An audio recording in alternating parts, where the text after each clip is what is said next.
Hello everyone and welcome again to chesslecture.com. My name is Dana McKenzie. Today I'm going to continue with my lecture on forks. If you remember, last time I talked about forks part 1 and discussed some forks in the opening. Today's lecture is going to be forks part 2, and I'm going to talk about forks in the middle game. So in some sense, there's not a big difference between forks in the opening and forks in the middle game.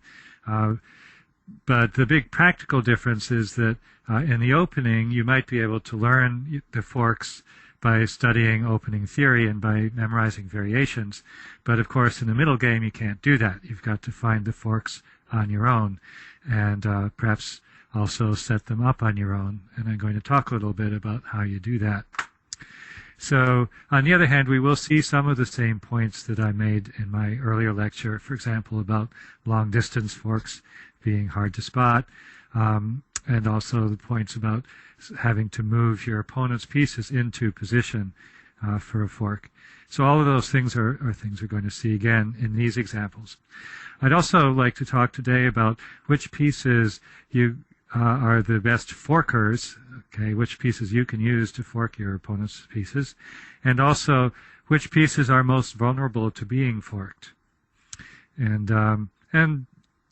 I may also have a few general comments about tactics, not related to forks that we'll get to as well, but going to keep the primary emphasis, of course, on the tactical motif for the fork.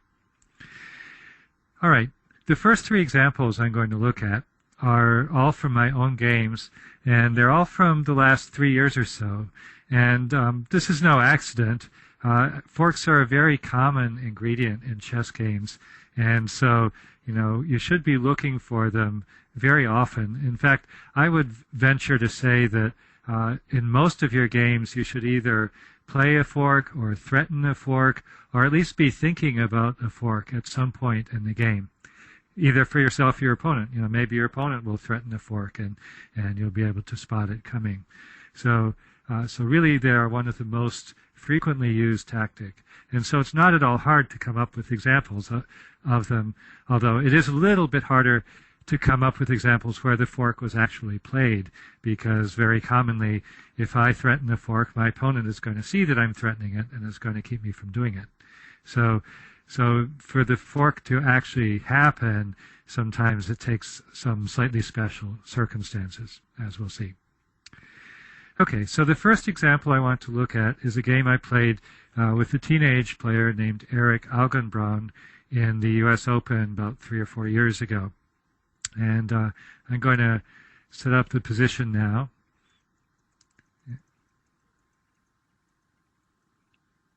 Okay, so this is the position that I want to start from.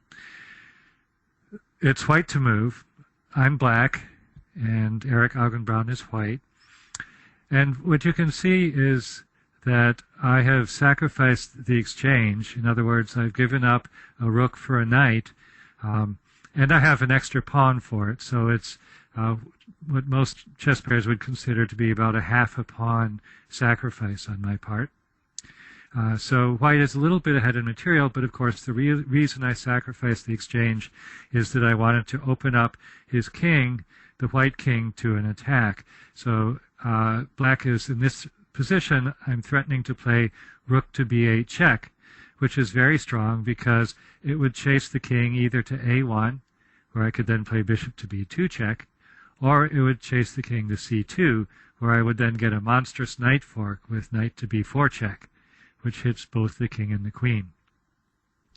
So we can already see the forking ideas start to come, and in fact this knight fork is going to be a very key ingredient in the position. Probably what white should have played in this position actually was bishop takes knight in order to get the knight off the board and take away some of that forking potential. Now the danger of that is that white might have to give up, after rook to b8 check, white may have to give up his queen for a rook and a bishop, but because white is already comfortably ahead of material, that actually turns out to be not too bad for him, and probably at least equal. So, but white was it's always scary to give up your queen, even if you are getting a bunch of material for it. So white thought he saw a better way of defending against my threat, and he played rook to d3. All right, now this actually walks straight into a fork, but not the one that you might be expecting. So I can't play knight to b4 right away, forking his rook and his queen, because then he would go queen takes bishop. And this sets up a pin on the knight so that I cannot go knight takes rook, because he would win my queen and win the game. So it seems in this position as if he's defending against my fork. But there's another fork that he missed. Okay, and so I want you to take a look at this position and see if you can spot where that other fork is going to be. All right, so my next move was rook to b8 check, continuing with my plan of attacking his king. And now my opponent actually saw that other fork. You see, his intention in moving rook to d3 was that he was going to move his rook over to b3 in order to defend against this check. But that would allow a killing fork, queen to e4 check. This attacks both the king on b1 and also the rook on h1. And so the king, of course, has to move, and then I would win the rook with check, and now black is way ahead in material and would have an easy win in the game. So why did my opponent miss this fork? Well, as I talked about last time, I think part of the reason is psychological, that it's a long-distance fork. It's harder to see a fork of pieces on two separate wings like this. And also I think maybe one reason he missed it is that until recently, that rook on h1 was defended. And so black didn't really have a threat to win that rook. But what happened was that by moving his rook to d3, white left that rook on h1 unguarded, and that made it then much more vulnerable to being forked. This is a point I'm going to come back to over and over again in my lecture today. So let me make it for the first time here. I want to talk about what pieces are vulnerable to forks. And a piece that's particularly vulnerable to fork is any piece that's not defended, particularly when you're talking about queen forks. Because if you think about it, remember I said last time that to really be a fork, the threats, a piece has to threaten two pieces at once, and they both have to be credible threats. Now the only thing that, sorry about that, the only reason that black's threat here is credible, the threat of queen takes rook is only credible because the rook on h1 is not defended. As long as that rook was defended, I couldn't really fork it, because if I took the rook, then I'd lose my queen. So queen forks in particular are usually only credible if you're attacking an undefended piece. So that's a fact we'll see again in some of my other examples as well. So be very careful. It's always a good idea in any position to be conscious of undefended pieces. They're often tactics based on attacking pieces like that, and they're particularly vulnerable to forking threats. Okay, now let's continue this example. Actually, I'm not done with it, because there is more to see. Okay, so I played this rook to b8 check, and my opponent at this point saw that he couldn't play rook to b3. And so now he kind of, how shall I say it? He bit the bullet and moved his king to a1. And now I played bishop to b2 check, forcing his king back to b1. And now I played bishop takes pawn with a discovered check on the king. Okay, so the rook on b8 is attacking the king on b1.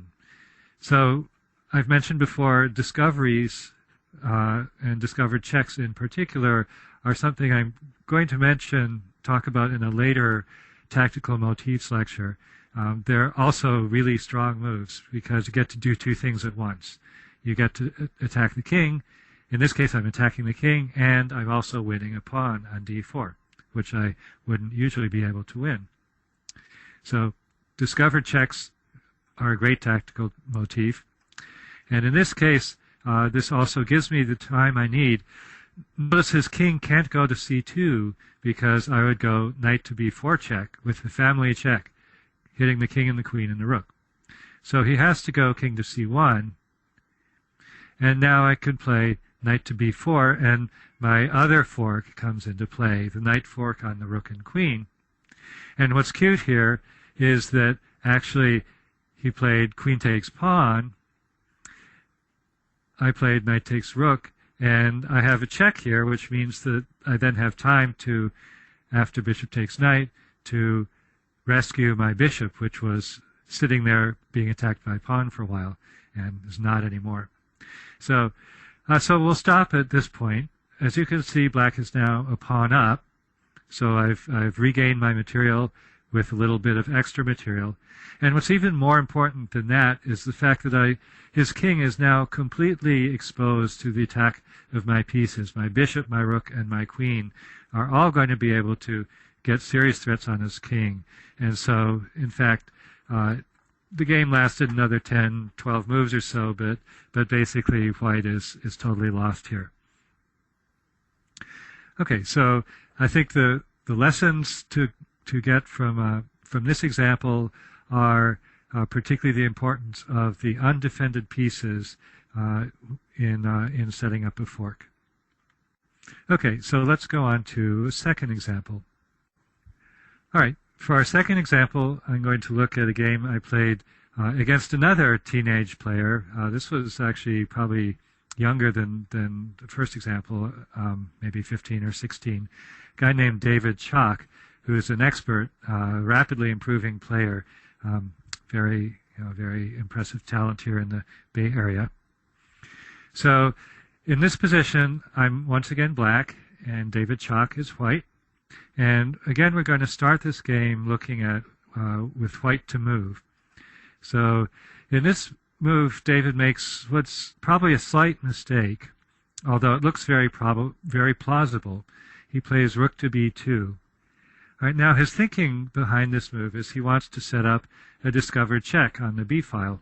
As we've said, discovered checks are nice tactics to know about. But what we'll see is that b2 turns out to be kind of an unlucky position for that rook. So let's carry on. All right, so on my move, I played rook on 8 to e8. Now this is a little bit of a surprise move, and I like playing moves to surprise my opponent because that sometimes gets them psychologically sort of off their off balance, is I guess the word I'm looking for. So the thing is, with this move, I'm actually inviting white to go ahead and play pawn takes pawn with a discovered check, because what I'm going to do then is play king to c6, and now black is threatening checkmate with rook to e1 check, followed by an exchange of rooks and a back rank checkmate on white's king. So now white has to defend against that checkmate, and there are various ways of doing it. He could go king to f1, or he could go h3, but the point is he's got to do one of those things, and then that will give me time to win back the pawn on c5 by playing king takes pawn. And then, or maybe rook takes pawn, not sure which, but one of those moves. And white has now not gotten any advantage from his discovered check, and in fact, he's gotten the disadvantage because he's broken up his pawns and left them vulnerable to attack. All right, so what we see here is sort of the unexpected move that throws the opponent on the defensive. And in fact, what David now did was an even worse mistake than his first move. What he probably should do here is something like rook to b1 in order to protect that back rank and also get his rook out of the kind of vulnerable position. Remember, I talked about undefended pieces, and that rook on b2 is an undefended piece, and we'll see the importance of that. So that's what he should have done, but instead he played what again seems like, on the surface of it, a reasonable-looking move, f3. So he's defending against the checkmate. So now after I play rook to e1 check, he can now step out with his king to f2. But now, if you couldn't see it before, now I think you can start to see why his rook is in a very unlucky position. Do you see what black's next move is? Okay, well, it's simply rook takes rook. Now, ordinarily you wouldn't think too much of that. It's just a rook trade. Knight takes rook. But the reason that was so effective is that now white's no longer defending the d3 square, and so black moves knight to d3 check, and surprise, we have a fork on the king and the rook. All right, so in a way this is a tragicomic story, because white voluntarily moved both of his pieces into positions where I could fork him with my knight. It is sort of like, he just kind of handed it to me, but there it is, the knight fork. And in fact, so he has to go king to g3 because anything else gets checkmated. And then I played knight takes rook, he played knight takes knight, I go rook to e2, and now black is completely winning. Basically, I've won an exchange, a rook for a knight. My rook is very active and going to munch up on his queenside pawns. And so, again, the game went on for a few more moves, but the issue is no longer in doubt. Okay, so what did we learn from that example? I think one thing you saw is the theme of kind of the pieces moving into the forkable positions, and my opponent being a little bit careless about where he was putting his pieces. And when you have to worry about this is especially when you have knights on the board. An active knight, like the knight I had on f4, is something you've always got to watch out for. I talked a little bit earlier about what pieces are commonly the victims of forks. Now let's talk a little bit about what pieces often give the forks. And I'd say the knight is the forker par excellence, because the knight moves differently from all the other pieces. And that means, for example, the knight is the only piece that can fork a queen and a rook at will, because the queen and the rook don't attack the knight back. So the knight is very good at forking, both because it moves differently from the other pieces, and also I think psychologically the knight is trickier. It has a trickier move from the other pieces, and even though he might be an experienced player, I mean David Chalk, my opponent here, is an expert. Even so, sometimes it's a little easy to miss some of the things that a knight can do. So when you see a position like this with a very active knight, it's always a good matter of principle to watch out and keep track of what that knight can do, and don't allow it to get any forks. So that's why in this position it would have been better for white to play rook to b1, because then there's no fork potential. Okay, let me also talk. There are two other pieces that I'd say are particularly good forkers besides the knight. One of them is a pawn. The reason the pawn is a good forker is that the pawn is the cheapest of all the pieces. And so if you attack two pieces at once with a pawn, those are automatically credible threats. And remember I said that to be a real fork, both of your threats have to be credible. So anytime a pawn attacks a piece, whether it's defended or not, it's a credible threat. So pawns are good forkers because they kind of really force you to pay attention. The other piece that's a good forker, we've already seen lots of examples of, is a queen. And the queen is sort of the opposite case from the pawn. The queen is a good forker because it's so powerful, because it moves in so many directions at once. The queen can go in 8 different directions. So in theory, you could fork 8 different pieces with the queen, although I've never seen that happen, but it would be kind of amusing to set up something like that. So queens are good forkers because of their strength. On the other hand, they're the opposite of the pawns in the sense that they're the most valuable piece, and so queen forks only really become credible when the queens are attacking unprotected pieces, as I've mentioned earlier. So we've learned now a little bit about what pieces are good for forking with and we've learned a little bit about what pieces are ones that are in danger of being forked. Okay. So let's go on to another example in the middle game. For our third example, I'd like to look at this game I played against a guy named Charles Sun. And once again, he's a youngish opponent, a teenager. It's sort of funny that all three of these examples involve what I would, in the most affectionate possible way, call young whippersnappers. Three young players who are both very good, and so I don't want to, by doing these examples, I don't want to imply any criticism of them. They're good young players, but there's an interesting, I'd say, characteristic that a lot of the young players often have. And so those of you who are listening to this, if you're, a kid or if you're kind of a young player, you might want to listen up here.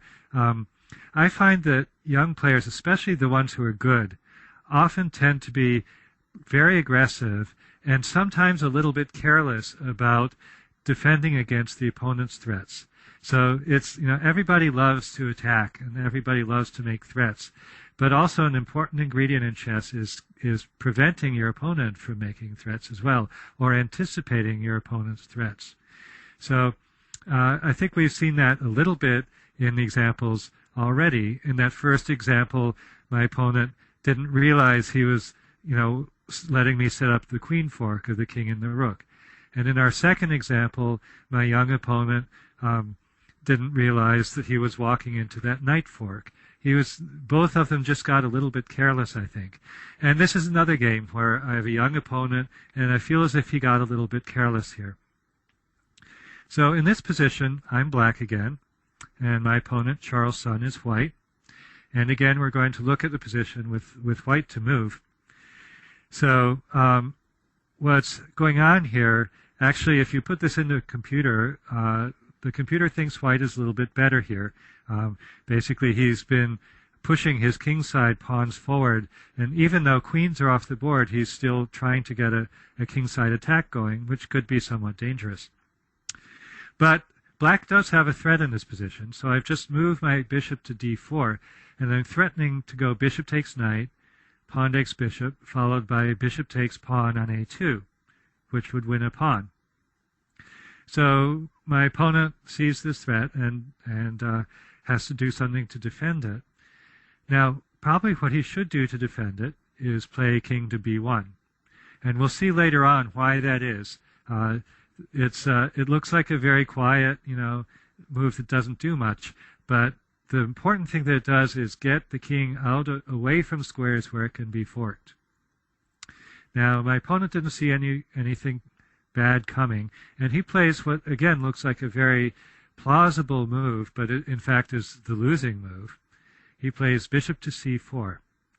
Okay, so his idea is that he's, of course, protecting the a-pawn by basically interfering with my bishop, and he's basically expecting a trade of bishops, and then probably he'll pursue the kingside attack. And a trade of bishops actually is good for him in this position because the white squared bishop was threatening to become a bad bishop, imprisoned behind white's own pawns. And so trading it off is actually a good thing for white. Unfortunately, he missed the tactical motif here. So take a look at this position a little bit and see what you would do for black. Okay, what I did is play b5. Okay, so this attacks the bishop, as you can see. But more importantly, what it does also is threaten b4, which is a fork of the two knights. So remember I said just a little bit earlier that pawns are good forkers because when a pawn plays a fork, when the pawn attacks two pieces, you've got to pay attention. Those are credible threats. So white has to pay attention to this threat of e4, and I'm sure he must have anticipated this move. And so he plays bishop takes bishop. I go knight takes bishop. And now I've got my forking threat, b4, and I'm also threatening to win his unprotected bishop on f4. Remember what I said about unprotected pieces. They're a trouble, and white's getting in trouble because of this one. But I think white probably looked forward and saw all this was going to happen, and figured he had everything perfectly well defended after knight to e2. So no more fork on the knights. The bishop is defended. So what could possibly go wrong for white? Well, here's what goes wrong. I go knight takes bishop. Okay, whoops, let me go back, actually. Knight takes bishop is what he played, but let's see what white's possibilities are. If he goes knight takes knight, which may be what he was planning to do, that walks into a fork. Bishop to e3 check, forking the king and the knight.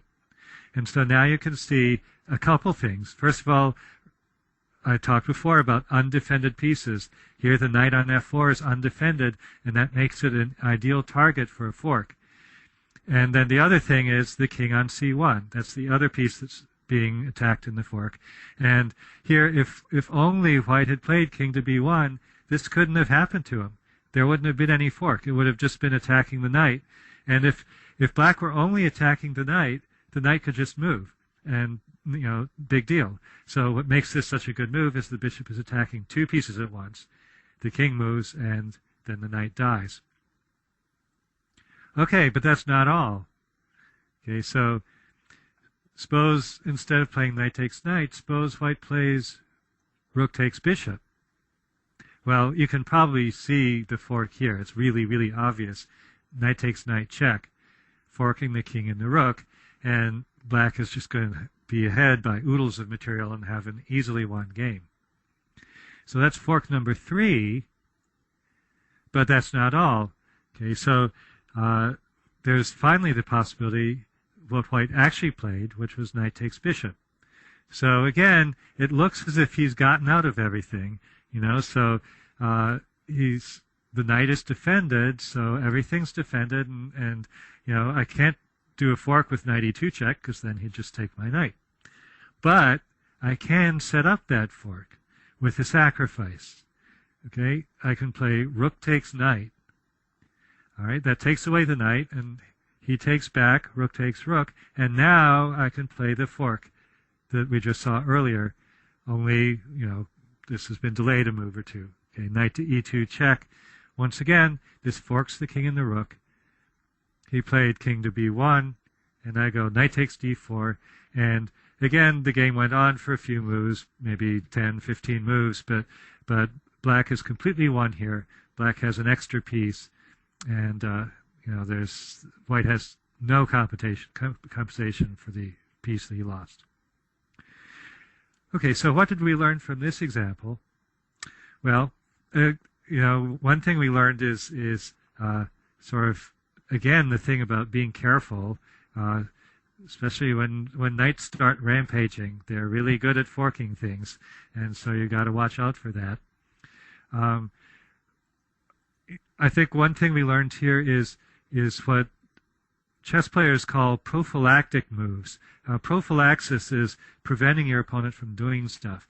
And in this initial position, white should have done king to b1, a nice prophylactic move. And if he'd done that move, there wouldn't have been any forks. That bishop fork wouldn't have existed. The knight forks wouldn't have existed. And so, white basically has an okay game here. He's, at least equal and maybe a little bit better. So, so just again, for your younger players, try to keep in mind not only what you're doing, but also what your opponent's trying to do. So I think that's a very important lesson to learn from this example. Okay, so far we've seen 3 examples from my own games, but I didn't want to just do examples from my own games for this lecture. And there's one other thing that in these examples I found a little bit missing from all 3 examples I've just shown you, which is in all 3 of these cases, I really got the forks because my opponent did something stupid.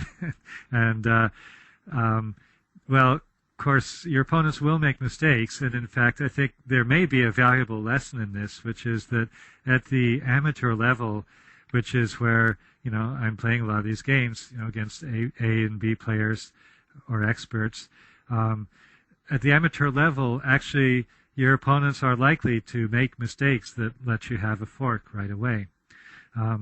or that lets you set up a fork. But especially at the master level, I think it becomes less and less likely that your opponent's just going to walk into a fork. And so I did want to emphasize also that forks can come about as a result of your good moves rather than as a result of your opponent's bad moves. So forks are a tremendously valuable and versatile tactical weapon, and very many sacrificial attacks will involve forks at some stage. And so I was casting about, trying to think of what would be a good example for this from a master game. And then one of my fellow chess lecturers solved the problem for me. We have a new lecturer named Brian Smith, who I hope you've watched some of his lectures. And his second lecture on chesslecture.com was on sacrifices, intuition, or calculation. And he showed just a marvelous game that he played against a guy named Brailovsky in 2001. And so I hope this isn't cheating to use his game again. But if you missed it the first time, this is a chance to see it, to see what you missed. And if you did actually already see his lecture, well, this is worth seeing again. So, and I'm looking at it from a slightly different perspective from the one he gave in his lecture. So I think you'll still learn something from it, even if you have seen it before. So here we are looking at this game between Smith and Brailovsky. Smith is white, and it's white's move. And in his lecture, he pointed out that probably the most obvious move here would be queen takes pawn. And that undoubtedly would be a winning move for white. But he found a neat combination based on the idea of setting up a fork. Actually, several forks. I'm going to point them all out one by one. So he plays a little bit of a surprising move here, which is bishop takes knight. So, usually bishops are stronger pieces than knights, especially in a wide open position like this. So you might wonder why he's giving it away. And also, another reason why ordinarily you wouldn't think of playing that move here is that, white still has a strong attack on black's king. And normally when you're attacking, you don't want to trade pieces. You want to keep pieces on the board and keep more threats. So the only reason Brian did this was because he worked out a forced winning combination, beginning with bishop takes knight. So let's see how it goes. Of course, his opponent played king takes bishop. And then Brian played queen to g5 check. All right, now what's black going to do on this? Okay, well, the first move that comes to mind would be king takes pawn, but that walks into fork number one, which is queen to d5 check. Okay, forking the king on e6 and the rook on a8. So that move's no good. What about king to f8? Well, that walks into fork number two, queen to f6 check, forking the king on f1 and the rook, f8 and the rook on h8. And black can actually go to g8 defending the rook, but then he gets checkmated with queen to f7. So there's a nice little extra wrinkle in this position, which is that pawn on e6, which turns out to be pretty darn important. Okay, so that's two forks, but we're not done, because there's still one more move for black, which is the move that black did play in the game, king to e8. All right, now there's no obvious forks here, so in order to get the desired forks, white has to set them up by moving black's pieces around in a very clever fashion, as we're going to see. So next move, he plays queen to h5 check. His opponent plays king to d8. Pretty easy to see that e7 and f8 lose for similar reasons to those we've seen before. Actually, well, let me show you. King to e7 loses because of queen to f7 check, king to d8, and now we have fork number 3, queen to f6 check, hitting the king on d8 and f8. So that's 3 forks. Actually, also e7 check would be decisive. If for some reason white was getting tired of forks, he could win that way as well. Okay, so king e7 doesn't work, and so king f8 would also fail because of queen to f5 check. So black played king to d8. Now here, you might be tempted, if you were white, to play something like queen to a5 check. But white's not really making any progress with a move like that. You know, black would just come back to e8, and you know, what's white accomplished? So in fact, what Brian has in mind is something more clever, a quiet move, queen to d5. It's not a check, but it threatens black's rook on a8. So the rook has to go somewhere. There's nothing that can defend it. And where's it going to go? Well, if it goes to b8, then Brian could play queen takes d6 check. Fork number 4, okay, hitting the rook on b8 and the king on d8, and winning a rook. So that's no good. So black instead played rook to a7. The only other square he can move is rook to. But that walks straight into fork number 5, which is queen to d4. And this is, I got to tell you, when I saw this, let's just say my jaw dropped, okay? Because this is not a very common fork. You don't see something like that very often. A queen forking 2 rooks on opposite sides of the boards like that. So, you know, I talked before about long-distance forks, and this is a doozy of a long-distance fork, hitting both rooks. And, you know, black can move one of them, but he'll lose the other one. And so white wins a rook and has a decisive advantage in material. And it again took 20, 30 moves for Brian actually to win the game, but the outcome was never really in doubt after this. So what a gorgeous example that is. Now let's back up once again and see what made this tick. You know, why did white have this orgy of forks? Well, if we look at the original position, remember one thing I've talked about before, unguarded pieces. Those are the pieces that are vulnerable to a queen fork. And in this position, black has 2 big unguarded pieces, the rook on a8 and the rook on h8. And we saw that both of those got enmeshed in this web of forks. So that's a very important thing to keep your mind on when you're looking at middle game positions, undefended pieces. Now there's another thing I find very interesting about this example, which I could have pointed out in some previous examples too. It's the theme of moving your opponent's pieces. Now, what do I mean by that? According to the rules of chess, you're not allowed to move your opponent's pieces. You're only allowed to move your own, right? Well, that's not really true. In fact, very often you can move your opponent's pieces around by things like captures and checks and sacrifices and threats. So what we saw throughout this combination was white basically moving black's king around sort of at will. So first of all, he played bishop takes knight, which compels black's king to move to take the bishop. Then he plays queen to g5 check, which again compels the king to move. And, you know, basically every square was bad except for e8. And then in this position, there weren't any forks. Okay, but white continued to move his opponent's pieces around. What he saw was that if he moved the king to d8 and made the queen rook move, he'd be able to fork then. And so the next move, he moves his opponent's king to d8, and then on the move after that, he moves his opponent's rook, either to b8 or to a7. So every move he's making is actually moving his opponent's pieces. And so it's a wonderful example of this. I may talk about this in future lectures too, because I think it's a very important and underappreciated idea in chess, this idea of moving your opponent's pieces, beautifully illustrated by Brian Smith in this game. So I hope you've enjoyed our examples, and I will continue this series on tactical motifs in chess in a couple of weeks. I will probably be talking about X-ray attacks.